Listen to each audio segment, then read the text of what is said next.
Saya nggih. Nggih, Ya. monggo. Assalamualaikum warahmatullahi wabarakatuh. Waalaikumsalam warahmatullahi wabarakatuh. Suara Fatayat, para sahabat, kita bertemu kembali di podcast Suara Fatayat.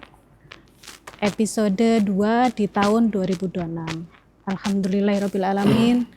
Segala puji kami haturkan kepada Allah Subhanahu wa taala yang telah melimpahkan karunia dan juga kebahagiaan sebagai seorang ibu yang di sini tergabung dalam sahabat Fatayat yang semoga bisa menjaga amanah terhadap putra-putrinya. Tidak lupa salawat dan salam kita haturkan juga kepada baginda Nabi Muhammad SAW yang telah memberikan kita banyak contoh dan tauladan yang baik. Sahabat Suara Fatayat, realita yang ada di masyarakat ini tidak semua ibu yang bisa memberikan ASI kepada bayinya secara eksklusif gitu ya, secara eksklusif dengan berbagai kondisi. Ada yang karena sakit, ada yang karena ASInya tidak keluar, dan begitu pula sebaliknya, ada ibu yang dikaruniai ASI yang berlebih sehingga tidak bisa menampung di ruang penyimpanannya gitu ya, Pak Yai. Akhirnya disinilah ada apa ya, bukan transaksi, istilahnya jadi ada suatu hubungan antara orang yang membutuhkan maupun ada orang yang menyediakan ASI. Ada yang mau bersedia mendonorkan dan ada yang membutuhkan ASI itu sebagai untuk melangsungkan bayinya, untuk melangsungkan kehidupan bayinya. Namun di sisi lain muncul pertanyaan besar ya, dalam arti bagaimana ASI itu? Apakah ASI itu ketika diberikan kepada orang lain yang bukan bayinya, itu punya implikasi yang lain atau tidak terhadap hubungannya terhadap mahram, terhadap syariat Islam itu juga bagaimana gitu ya Yai. Baik sahabat Suara Fatayat, untuk membahas hal ini dengan lebih jernih, kita sudah kedatangan narasumber yang luar biasa. Nyun sewu Pak Yai Hofur. Nanti mungkin kita minta pencerahannya gitu ya Yai. Yai Hofur ini dengan Nyun sewu, nama lengkapnya Kiai Abdul Hofur nggih. Beliau pengurus PP Al-Fiqhiyah, kemudian juga ketua MWCNU Rembang nggih, Yai nggih. 2 periode. 2 periode, Masya Allah. Dan juga wakil ketua PCNU Bangil nggih. Kemudian juga sebagai penasehat UGT PC Pagarnusa. Penasehat PC Pagarnusa Bangil. Kemudian juga Dai Kamtipmas Polres Pasuruan. Subhanallah, itu banyak sekali ya dengan kegiatannya yang untuk umat gitu Pak Yai. Moga barangkali Pak Yai menyapa sahabat Fatayat di sana Pak Yai. Assalamualaikum sahabat Fatayat, sehat selalu. Amin. Wah, nggih matur suwun Pak Yai.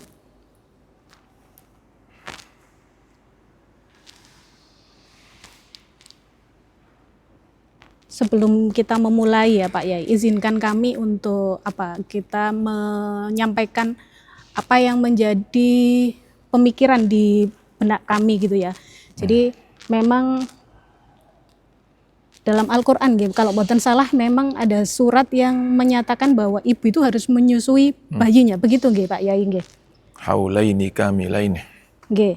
Kemudian dari segi kesehatan pun ASI itu penting untuk bayi gitu ya. Jadi antara Al-Quran secara syariat dan juga ilmu kesehatan ini berarti sudah match gitu ya, sudah sesuai. Memang ASI itu penting gitu ya. Cuma di sini kadang ada kendala-kendala yang di luar jangkauan ibu tersebut gitu Pak Yai. Nah, akhirnya yang terjadi ada kegiatan antara meminta donor maupun memberikan donor gitu ya. Nah, menawi ini dalam kacamata fikih, kira-kira praktek donor mendonor ASI niku pripun nggih Pak Yai? Ya, terima kasih sahabat Fatayat. Jadi sebelum di era modern sekarang ini yang terkenal dengan istilah donor ASI atau nama lain apa yang terjadi, di dunia Islam sudah terjadi yang namanya rudoah. Seorang perempuan yang bukan ibu kandung si bayi, lalu dia dengan sukarela atau dengan kesepakatan dia dengan orang tua si bayi, atau karena ibunya si bayi itu sedang sakit, sehingga ada seorang perempuan yang mengikhlaskan diri karena menyusui atau memberi susu kepada bayi perempuan lain, itu kan salah satu gerakan sosial manusia, kepedulian manusia dengan manusia atas kesehatan bayi. Jadi menjaga kesehatan bayi ini bukan sekedar perintah kesehatan, tapi perintah agama, gitu ya.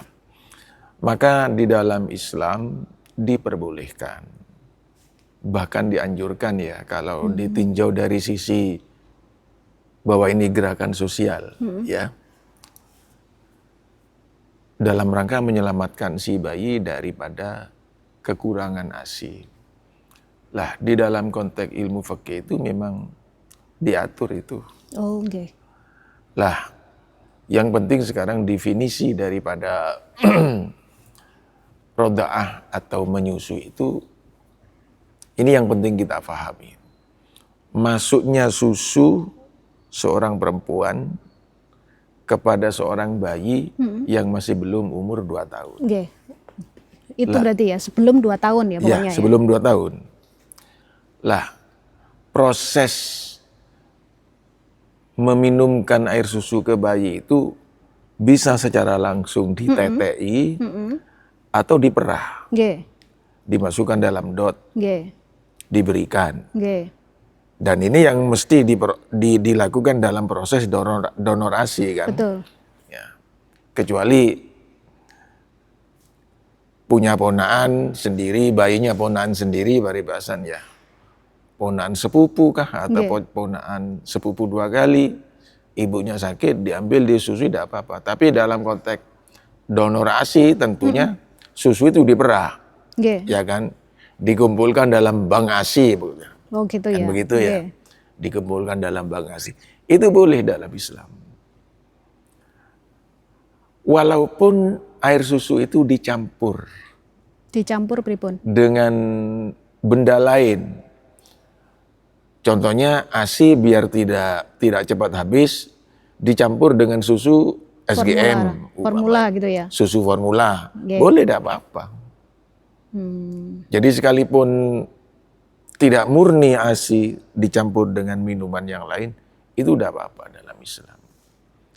Dengan catatan ini, bayi yang disusui itu umurnya kurang 2 tahun. Syaratnya kurang dari 2 tahun, ya, itu ya? Ya. Tetapi ini masih dalam perdebatan para ulama fuqaha. Pripun? Ada yang membolehkan bayi lebih dari 2 tahun. Ada yang membolehkan.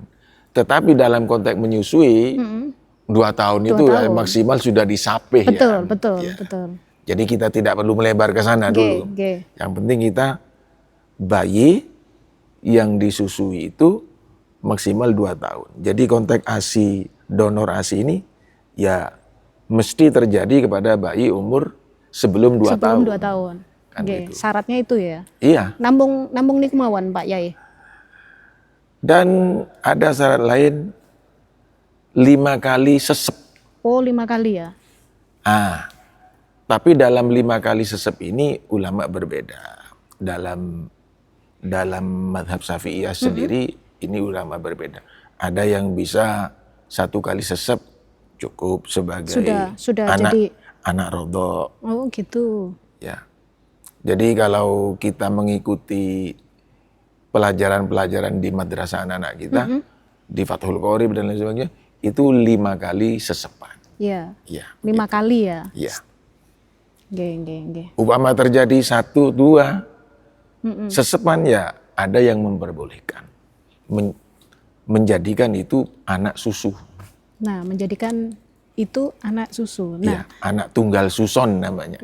kalau bahasa Jawanya begitu nggih Pak Yai. Nggih. Nggih, nyun sewu Pak Yai. Menindaklanjuti niku wau, anak tunggal suson niku wau nggih Pak Yai. Nah, niku dari segi Islam itu ada implikasinya napa mboten? Ada. Gitu. Pripun Pak Yai? Jadi begini,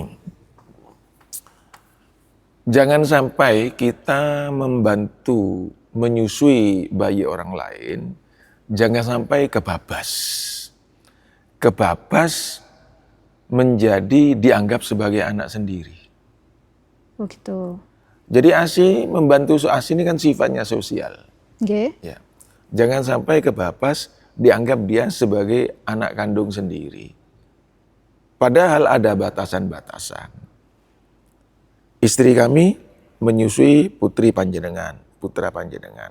Maka status putra panjenengan kepada kami, istri kami, ini bapak, ibu, namanya ibu tunggal suson. Kepada anak kami, putra panjenengan, saudara tunggal suson. Sama bayinya apa sama saudara yang lain juga? Sama dengan saudara yang lain. Jadi putra jenengan yang disusui oleh istri kami, kepada kami panggilnya bapak, kepada bapak kami panggilnya mbah, kepada anak kami panggilnya dia kakak atau adik lah ya. Kepada cucu kami dia panggilnya ponaan. Sehingga dia dalam konteks kemahraman, kemahraman. sama dengan kemahramannya nasab. Sama ya. Tidak boleh dinikahkan. Berarti cuma karena tidak boleh dinikahkan. Kalau yang lain ada ngefek ke lainnya nggak? Ada batasan, dia karena bukan anak kandung, anak darah, tidak mendapatkan harta waris. Oh gitu. Nah, makanya yang saya maksud kebabas itu, jangan sampai kebabas dia dianggap sebagai anak kandung. Berbeda, anak suson dengan anak kandung, 2 hal yang berbeda. 2 hal yang berbeda. Kesamaannya anak suson dan anak kandung ini sama-sama dianggap mahram. Tetapi di dalam hal waris mewaris, karena syaratnya waris itu harus anak nasab, maka anak suson tidak masuk di sini. Niku boten batal. Kalau sudah mahram itu berarti batal. Tidak batal dan tidak boleh dipernikahkan ini. Sama, anak kami dan anak sampean, cucu kami dengan anak sampean yang disusui oleh anak kami itu, oleh istri kami, tidak boleh dinikahkan. Jadi di dalam kemahroman nikah, sama dia dengan kemahroman nasab. Kalau dalam hal nikah, tidak bolehnya dipernikahkan. Tapi di dalam hal waris mewaris, dia tidak punya hak. Karena dia hanya punya predikat anak suson, bukan anak nasab. Syaratnya waris mewaris itu anak nasab. Gitu, anak sedara. Tuh. Nah, nyun sewu Pak Yai, ini menindaklanjuti yang panjenengan sampaikan tadi tentang Bank ASI gitu ya.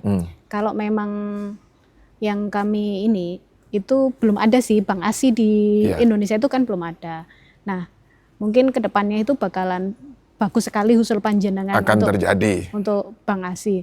Cuma menawi dalam Bank ASI itu nopo syaratnya supaya tidak terjadi itu tadi, kadang kan tidak tahu gitu Pak Yai. Benar. Bank ASI pasti terjadi percampuran antara susunya A, B, C, D. Ibu Fatimah, Ibu Laila, Ibu Hindun, ASI-nya jadi satu, masuk ke Bank ASI. Ini yang perlu diperhatikan oleh pelaksana manajemennya. Jadi harus tercatat itu. Karena ini hal serius. Nopo mawon yang dicatat itu kira-kira di antara catatannya adalah, yang mesti loh ya, yang mesti. Setiap susu seorang perempuan yang mau disalurkan kepada bayinya siapa? Bin siapa? Alamatnya mana? Katakanlah ASI yang masuk saat ini ada 5 seorang ibu. Ibu Fatimah, Ibu Laila, Ibu Hindun, Ibu Zainab, Ibu Ruqayyah. Masuk di bank ASI. Ini harus diverifikasi ini. Ini dipersiapkan untuk berapa bayi. Kan begitu ya. Anggaplah ada 1 liter dari 5 orang ini. 1 liter ini untuk berapa bayi? Anggaplah untuk 2 bayi. Tulis itu. 2 bayi. Harus ini karena ini syariat. Ketika susu masuk kepada seorang bayi, ini otomatis dia menjadi anak yang punya susu itu. Lah, jadi harus dicatat benar. Ini kan urusan manajemen ya. Kalau bisa loh ya. Siapa pendonor diberi sertifikat. Oh, ngoten. Sertifikat pendonor cek untuk sang bayi bernama bla bla bla bla, alamat bin. Sehingga dalam sertifikat itu langsung tercatat. Nggih, betul Pak ya. Leres. Antara pendonor dan penerima donor terjadilah sebuah silaturahmi baru, saudara baru, yaitu saudara tunggal susu. Itu. Nggih. Itu ada baiknya 1 bayi 1 ibu atau boleh dicampur-campur Pak Yai? Bisa dicampur. Berarti tambah banyak dong. Nanti Tambah misalnya banyak. 1 bayi punya berapa ibu susu jadinya ya, gitu ya? Bisa terjadi itu. Kan tidak menutup kemungkinan. Saya punya istri. Istri saya sedang sakit, tapi punya bayi. Sehingga air susunya terganggu. Hari Senin nyusunya ke ibu ke Hindun. Hari Selasa nyusunya ke Fatimah. Hari Rabu nyusunya ke Ruqayyah. Maka anak saya ini kan punya ibu 3 suson ini. Hindun, Fatimah, Ruqayyah. Lah, ini kalau diurut, kalau dicampur kan bisa saja. 3 ibu suson dicampur susunya jadi 1, tidak urut seperti yang manual barusan, ya kan? Bisa demikian. Makanya sebelum anggaplah Fatayat, kalau memang Fatayat punya program seperti ini, manajemennya harus diatur. Okay. Diatur, disusun calon pendonor ini siapa. Kemudian susu yang masuk untuk siapa. Diberilah sertifikat bahwa ibu punya anak susu nama Abu Bakar bin Umar bin ini, alamat ini. Sehingga pada suatu saat beranjak besar, untung syukur-syukur pihak manajemen ini juga memfasilitasi, memperkenalkan antara keluarga ini dan keluarga para pendonor. Lebih bagus. Sehingga tanggung jawab moral daripada manajemen ini tidak sekedar mengumpulkan ASI, tapi selanjutnya ada tanggung jawab moral, yaitu mempertemukan dari keluarga penerima donor dengan keluarga yang mendonorkan. Nggih. Ya, begitu. Nyun sewu Pak Yai. Apa boleh istilah kayak begini itu dianalogikan zamannya Nabi dulu, kan Nabi juga disusui oleh beberapa ibu ya. Apa boleh dianalogikan seperti itu? Bukan analogi. Itu bukan analogi. Ya memang syariat memperbolehkan. Syariat ya. Iya. Dengan catatan jangan kebabas. Ojo sampai dianggap koyok anak kandung, sehingga dia dianggap punya hak waris. Jangan. Menuntut juga barangkali anak karena merasa itu ibu suson, keluarga suson, terus dia juga menuntut, itu juga nggak boleh ya, menuntut waris maksudnya. Kalau sampai pendonor itu menganggap bayi yang menyusui itu dianggap sebagai anak sendiri, justru itu dilarang dalam agama Islam yang terdengar dengan at-tabanni. At-tabanni itu mengangkat anak seperti anak kandung sendiri. Itu tidak boleh. Kenapa kok tidak boleh Pak Yai? Lah, kan menasabkan orang yang bukan nasabnya. Iya kan? menasabkan orang yang bukan nasabnya. Itu masalahnya. Nggih. Sehingga akan membuat hukum waris itu carut marut nanti. Nggih. Ya, jadi ada rambu-rambunya sendiri. Kalau ASI sifatnya hanya sekedar menjadikan mahram rodho. Jangan kebapas dianggap seperti mahram nasab. Kan begitu ya? Ya, yang harus digarisbawahi bahwa mahram antara suson sama mahram karena memang anak kandung nasab tadi itu berbeda gitu ya. Berbeda. Pak, ya? Termasuk tidak boleh mewalii. Jadi ayah pendonor mendonorkan susunya kepada anak perempuan. Ketika anak perempuan ini sudah lajang, mau nikah, ayahnya tidak ada, saudara laki tidak ada, Pak D tidak ada. Yang ada Bapak Rodho. Tidak boleh Bapak Rodho ini mewali dia.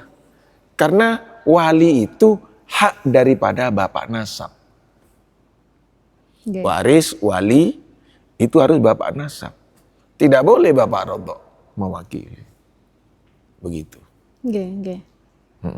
Kalau ya menarik ya niki Pak Yai ya. Jadi sebenarnya kenapa sih ASI itu bisa bisa akhirnya melahirkan hubungan mahram niku bagaimana gitu ASI itu. Istilahnya gara-gara nyun sewu disusoni gitu ya. Kan akhirnya jadi mahram itu bagaimana sih gitu. Ya ini kan namanya nasus syariah namanya. Ya. Al-hukmu hududun qad la yujawizuhal aqlu. Jadi hukum itu adalah sebuah kepastian yang ditetapkan oleh syariat, kadang akal tidak menjangkau. Contoh dalam hukum waris, kenapa kalau anak laki kok 2 kali lipat anak perempuan? Sama-sama satu ayah satu ibu. Ya itu kadang kita secara logika gitu tidak bisa dipaksakan. Dan ini sudah nas syariat. Itu karena sudah syariatnya begitu. Iya, lidzakari mislu hadzil unsayain. Itu kan sudah nas syariat. Nas syariat jangan dipaksakan. Akal yang harus mengikuti nas syariat, jangan nas syariat dipaksakan mengikuti akal. Begitu. Iya, Pak ya, siap.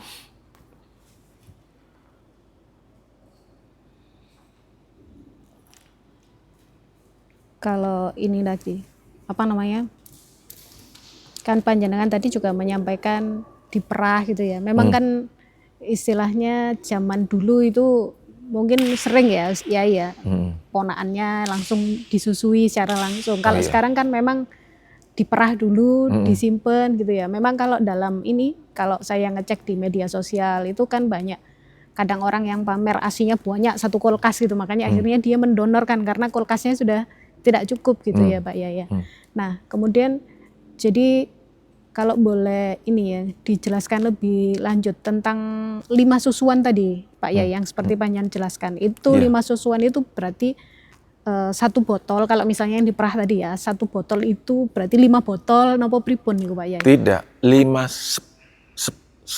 Oh udah jadi anak susu itu? Iya, 5 sedotan. Iya, istilahnya 1 botol bukan sudah 5 botol. Bukan 5 botol ya? Bukan. 5 kali resap. Itu yang dimaksud, bukan 5 botol. Oh sudah. Kalau 1 botol itu kalau diresap berapa puluh kali itu ya. Jadi dalam istilah kitab itu, rodho itu adalah masus sadih, ya. Nyesep pentile susu nih ibu. Jadi 5 sesep, bukan 5 botol. Bukan 5 sendokan. Gitu. Sekalipun 1 sesepan itu cuma 1 tetes umpama. Karena lubang kecil, terlalu kecil umpama. Ya bisa saja, tidak apa-apa. Sudah jadi anak susu ya? Bisa. Jadi 5 sesepan itu baik air yang dari botol karena terlalu besar lubangnya lancar sampai keselak anaknya ya. Iya, ada yang kayak gitu. Atau diirit-irit sehingga keluarnya susu itu tidak terlalu banyak kepada anak. Sama saja. Yang dihitung itu sesepannya. Tidak dihitung berapa mili umpama yang masuk. Tidak dihitung. Berarti ya sudah bisa bisa dipastikan bahwa kalau sudah 1 botol ya sudah jadi anak susuan gitu ya Pak Bisa Yai ya? dipastikan. Ini contoh guyon ya. Upama ada anak kecil itu oleh Allah Ta'ala diberikan kehebatan ya. Wong anak kecil ndak mau didot. Di gelas saya. Satu gelas kok dadi 5 ceglokan. Oke. Sak ceglokan, sekalipun satu ceglokan itu 1/4 gelas ini, Nggih. itu nyaman satu sesepan namanya. Hmm. Sama lah dengan kita minum es itu ya. Kalau orang tua kan satu ceglokan dianggap satu sesepan kalau anak bayi ketika ngedot air susu itu gitu loh. Kalau bahasa kita 1 tegukan gitu ya. Satu tegukan. 1 tegukan. Upama bayi itu tidak mau dot ya, Nggih. diwadahi cangkir ya.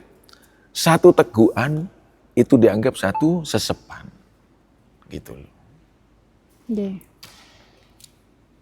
Ya. Istilah sesepan itu kan kaprahnya. Sebenarnya ya tegukan. 5 tegukan. Nggih. Itu kan sinonim dalam prakteknya lah, gitu loh. Nggih, terus niku Pak Yai nyun sewu ya. Kayak tadi beberapa ibu lagi ya yang saya sampaikan. Nyun sewu, boleh nggak bayi muslim tapi dapat donor ASI dari orang tua non muslim? Ya. Jadi begini. Di dalam fikih itu tidak dibatasi itu. Orang muslim memberi ASI kepada non muslim. Nggih. Non muslim memberi ASI kepada muslim. Tidak dibatasi itu. Oh, tidak dibatasi Pak Yai. Tidak ada Terus batasan. pripun Pak Yai? Maksudnya kayak tadi yang sempat saya tanyakan sebelumnya. Kenapa sih ASI itu bisa menjadi hukum mahram gitu ya? Iya. Itu kan syariat gitu ya. Analogi yang ada dalam pikiran saya berarti di dalam ASI seorang ibu itu terkandung zat-zat yang yang baik dan juga membawa genetika atau apa gitu mungkin Pak Yai. Nah, misalnya itu dari ibu yang non muslim ke bayi anak orang muslim, itu apa nanti tidak berpengaruh gitu loh Pak Yai? Pengaruh gimana? Ya, kalau misalnya ASI itu ada unsur genetikanya, apa nanti suatu saat ya nyun sewu karena keyakinan itu mungkin ada hubungannya sama genetika atau pripun gitu Pak Yai. Kan namanya gerakan sosial. Kita kan tidak boleh membatasi. Kalau di sini ada gempa, banyak bayi yang tergeletak, bayinya non muslim. Kemudian panjenengan secara sukarela, tidak nunggu apa-apa, langsung diambil disusuin. Kan boleh saja. Dan itu berpengaruh bahwa dia anak susun saya.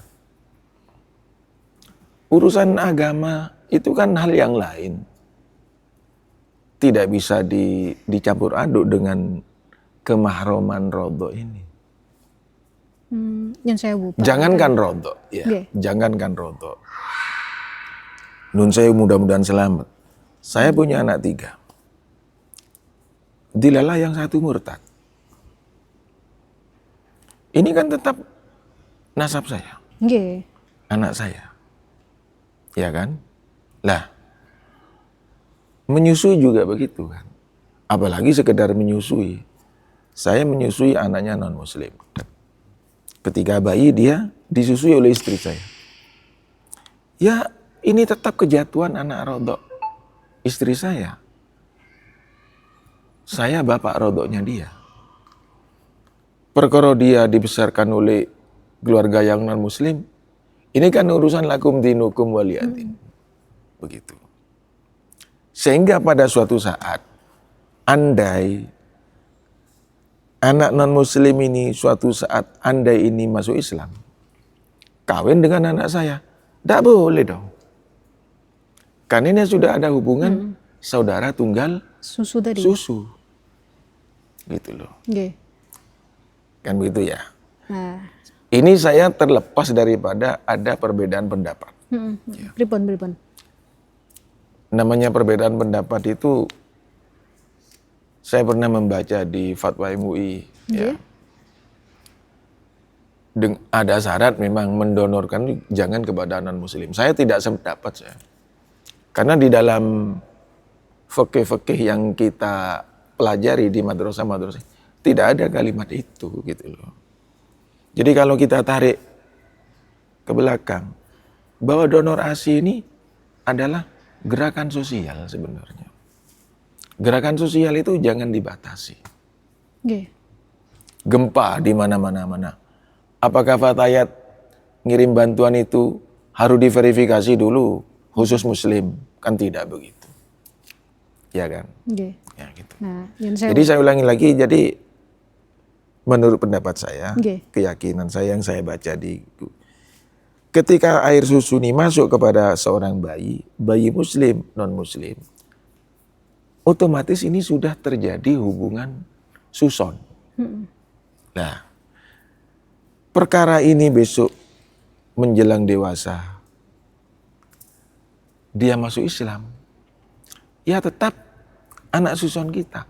Umpama dipertemukan dengan anak saya, tetap tidak boleh. Umpama dia tetap menganut non-muslim, tetap ini anak saya, anak suson. Dan saudaranya anak saya, saudara suson. Tidak boleh ini anak saya memutus dengan ini. Karena ada hubungan tunggal suson. Begitu. Jadi antara silaturahmi dengan perbedaan agama tidak ini boleh jangan dicampur. Dibatasi itu ya. Jangan. Ya. Nah, Nyun Sewu lagi, Yai.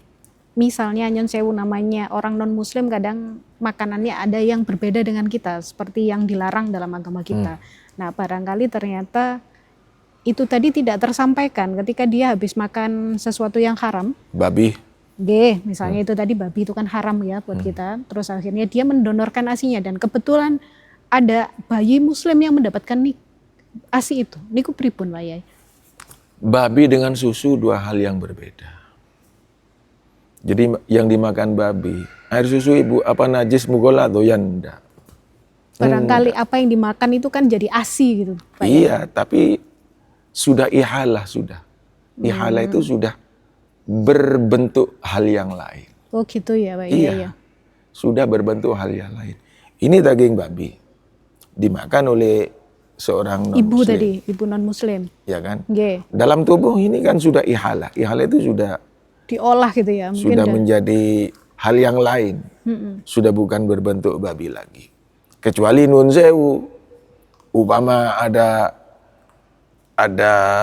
kuasa Allah keluar nyusu kok metune wungkul daging babi. Baru itu ya. Umpama seperti itu ya. Wong Allah Ta'ala itu maha kuasa. Tapi selama sudah masuk ke dalam tubuh manusia dan keluar menjadi susu, ya sudah. Itu hukumnya susu. Namanya nahnu nahkumu 'alal dzawahir wallahu yatawalla sari. Iki dhahire apa? Babi apa susu? Susu, ya sudah. Oh ngoten ya, dihukumi kayak gitu ya. Iya. Sama dengan yang rumor selama ini. Ada satu makanan made in non-muslim. Kita kan doyan tuh. Ya. Jajan-jajanan hari raya itu. Biskuit-biskuit itu ya. Ya kan? Kan made in non-muslim semua. Kenapa kita makan? Apa tidak takut kepada prosesnya? Nggak usah ngurusi prosesnya.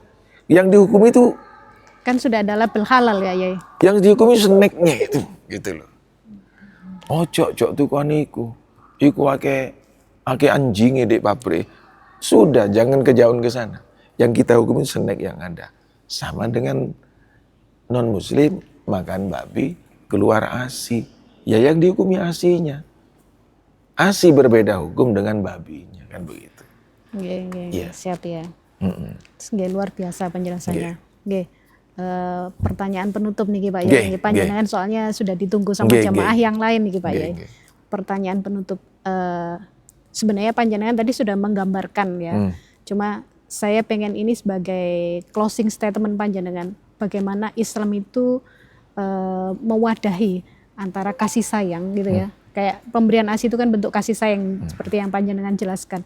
bagaimana Islam itu mewadahi antara kasih sayang, tapi juga harus dilandasi kehati-hatian dalam isu seperti ini, Pak Yai. Niku pripun panjenengan penjelasannya gitu. Ya, jadi gini. Dari satu sisi donor ASI itu hal yang dipuji oleh agama. Karena ini termasuk kategori sosial seorang manusia kepada manusia yang lain tanpa membatasi agama. Tanpa membatasi agama. Iya, jangan dibatasi sosial ini. Jangan dibatasi. Dengan catatan, karena program ASI ini memang sangat erat kaitannya dengan kemahroman. Betul. Harapan saya, umpama Fatayat itu akan melakukan program ini, harus ada verifikasi. Siap. 5 orang pendonor dijadikan 1 botol untuk berapa bayi cukupnya, dicatat. Diberi semacam sertifikat. Sertifikat matur suwun kepada pendonor bahwa jenengan punya calon putra rodok namanya ini, bin ini, alamat ini, alamat ini, alamat ini.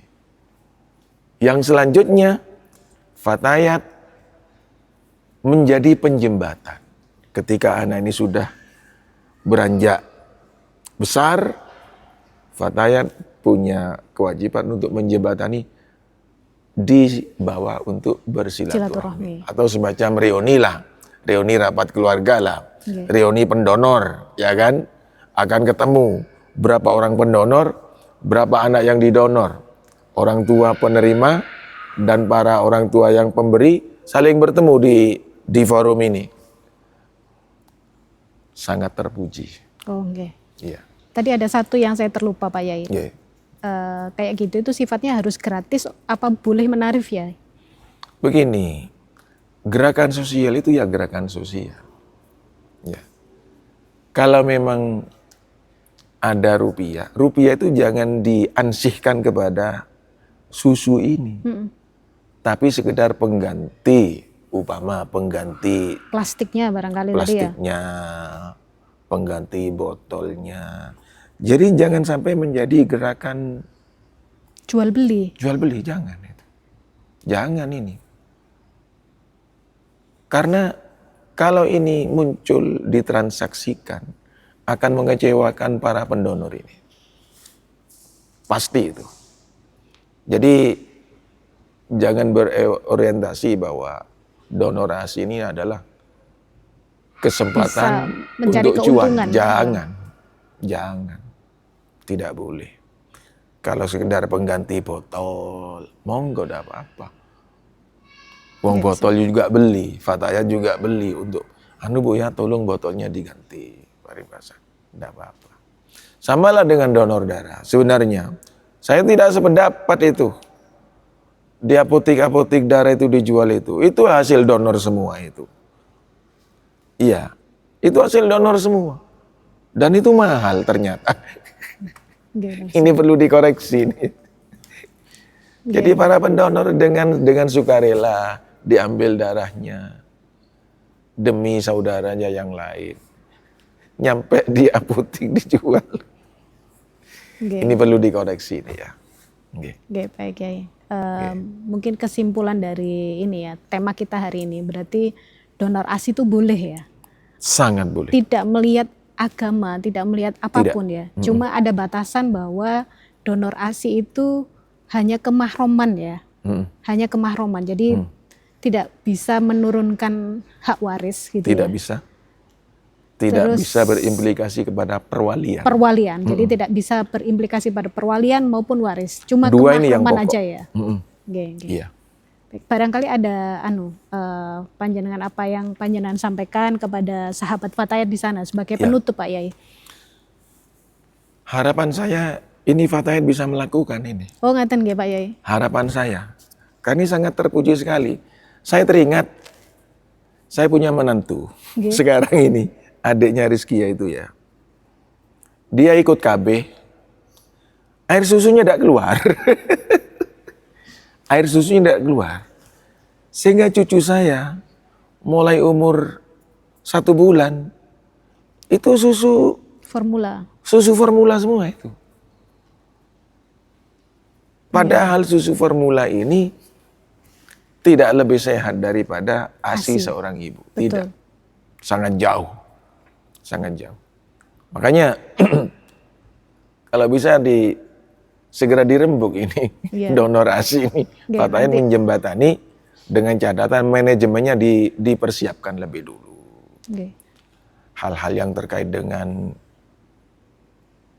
hubungan pendonor dengan penerima diatur dulu, termasuk bikin form umpamanya, bikin form penerima dan nama bayinya, alamatnya, kemudian form kelanjutannya, fase kedua fase lanjutannya ketika bayi ini sudah benar-benar umur 2 tahun, Pak Tayat punya tanggung jawab moral membawa silaturahmi penerima donor ini kepada rumah pendonor atau diundang jadi satu di forum ini. Yang selanjutnya bla bla bla bla. Nanti kan ketua bidang dakwanya kan Lengris. Iya. Niku nanti bisa dirembuk sama ya, Lengris nih. Dikoneksikanlah dengan bidang sosial. Iya, betul. Nanti berkolaborasi. Iya. Baik. Matur nuwun Pak Yai atas penjelasannya. Sama-sama. Nyuwun pangapunten mengganggu waktu panjenengan. Mudah-mudahan sahabat-sahabat Pak Tayat yang di sana itu bisa mencerna gitu ya penjelasan Pak Yai, dan juga semoga kita-kita yang di Fatayat itu bisa melaksanakan apa yang disarankan oleh Pak Yai tadi untuk tujuan mulia, ngaten Pak Yai. Baik, terima kasih sahabat Fatayat atas perhatian sahabat-sahabat semua. Semoga kita senantiasa diberikan kemudahan. Amin. Diberikan kelapangan untuk berbuat baik. Terima kasih saya sampaikan, saya Dewi Atika, wallahul muwaffiq ila aqwamit thoriq. Wassalamualaikum warahmatullahi wabarakatuh. Sampai jumpa kembali di acara podcast episode selanjutnya.